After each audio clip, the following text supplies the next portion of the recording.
Assalamualaikum warahmatullahi wabarakatuh. Perkenalkan, nama saya Ade Putri Melianti dari Prodi Tadris Matematika. Di sini saya akan mempresentasikan artikel saya dengan judul Menyikapi Rasa Malas. Rasa malas adalah perasaan atau keadaan mental seseorang tidak memiliki motivasi dan energi untuk melakukan tugas atau aktivitas tertentu.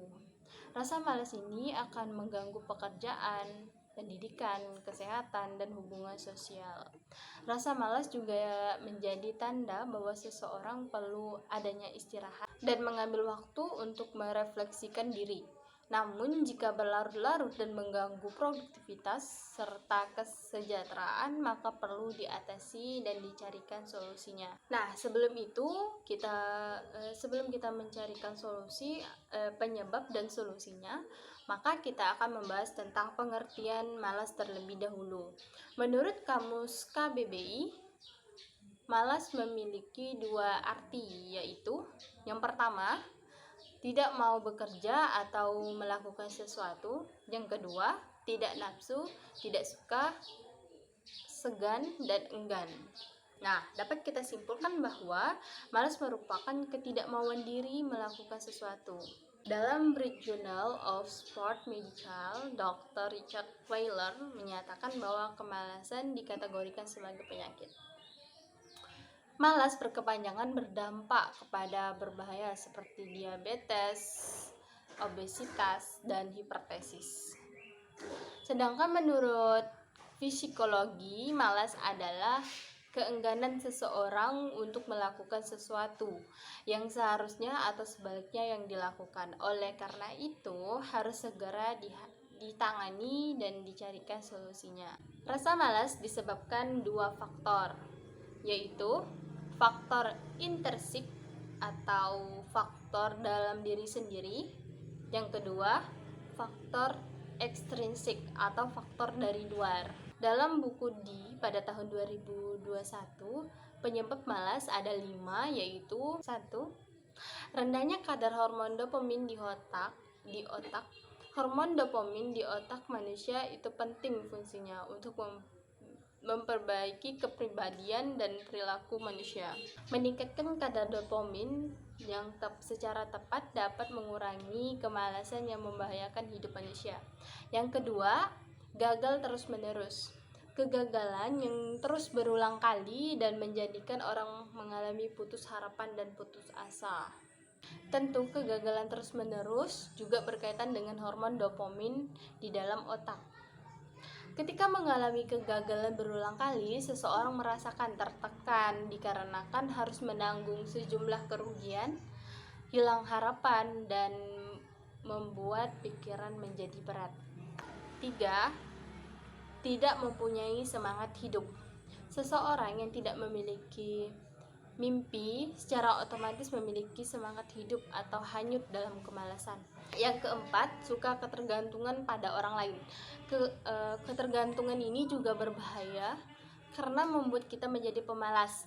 Ketergantungan itu terganggu, maka ia akan tertekan dan kesulitan menjalani kehidupan. Yang kelima, tidak mau bersusah payah.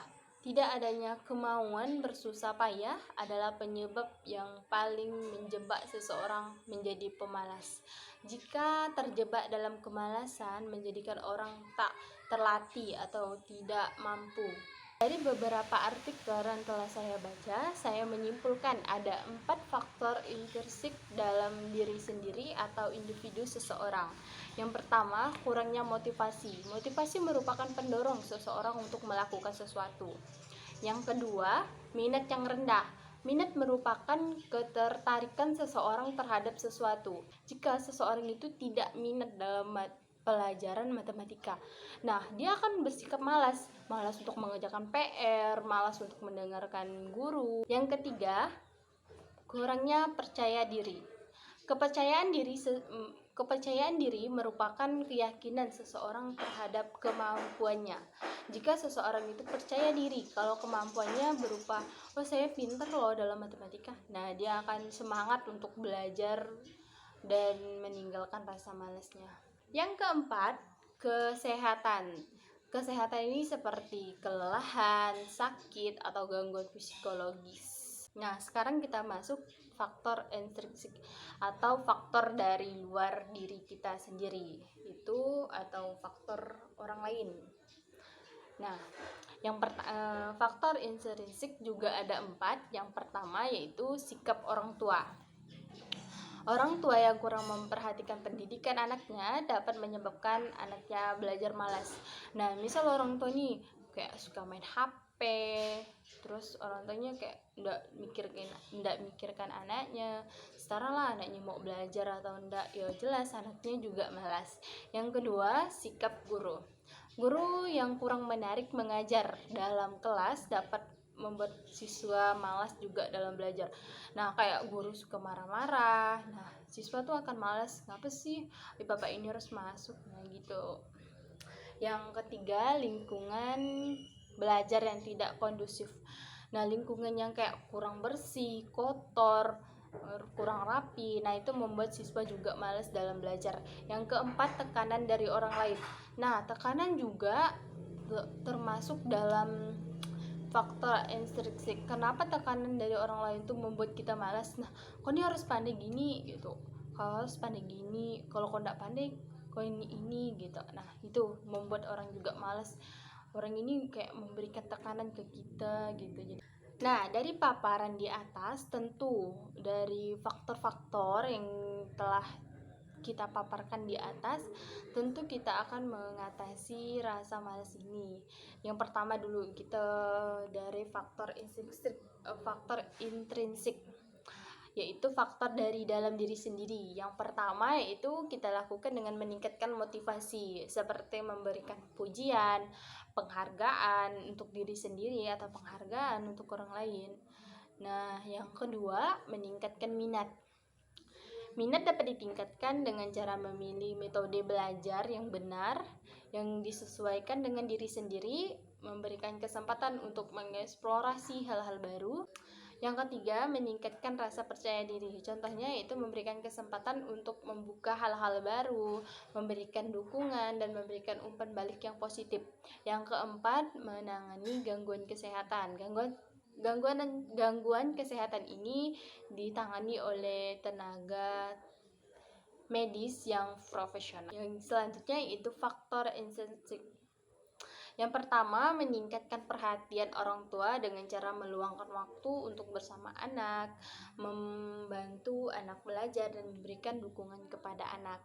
Yang kedua, meningkatkan kualitas pengajaran guru dengan cara menggunakan metode pembelajaran yang menarik, menggunakan metode diskusi, memberikan kesempatan kepada siswa-siswa untuk diskusi antara guru dan siswa. Yang ketiga, menciptakan lingkungan belajar yang kondusif dengan cara menyediakan sarana dan prasarana yang memadai, menjaga kebersihan kelas, kerapian kelas, dan menciptakan suasana kelas yang menyenangkan. Yang keempat, mencegah tekanan dari orang lain. Tekanan dapat berdampak negatif bagi siswa. Nah, bila ditekan selalu, kamu harus pandai ini loh, harus pandai ini loh, pandai itu. Nah, itu membuat peserta didik atau siswa tertekan dan dia juga malas belajar. Nah, maka dari itu kita harus mencegah tekanan dari orang lain. Nah, dari beberapa solusi di atas telah dipaparkan, tingkat keberhasilan setiap solusi lumayan berhasil dipraktekkan dalam diri sendiri. Untuk faktor intrinsik atau faktor dalam diri sendiri itu 100% bisa berhasil, sedangkan faktor ekstrinsik atau faktor dari luar yang tidak bisa dikendalikan dalam diri sendiri itu perlu adanya kepekaan dari orang lain seperti guru, orang tua, dan lingkungan sekitar kita. Sedangkan untuk menciptakan lingkungan belajar yang kondusif bisa dilakukan siswa seperti membersihkan kelas. Nah, dibuat jadwal untuk membersihkan kelas dan kerapian kelas. Nah, itulah paparan artikel yang telah saya buat yang berjudul Mencikapi Rasa Malas. Nah, jangan malas-malas ya buat teman-teman sekalian. Saya pamit undur diri. Wassalamualaikum warahmatullahi wabarakatuh.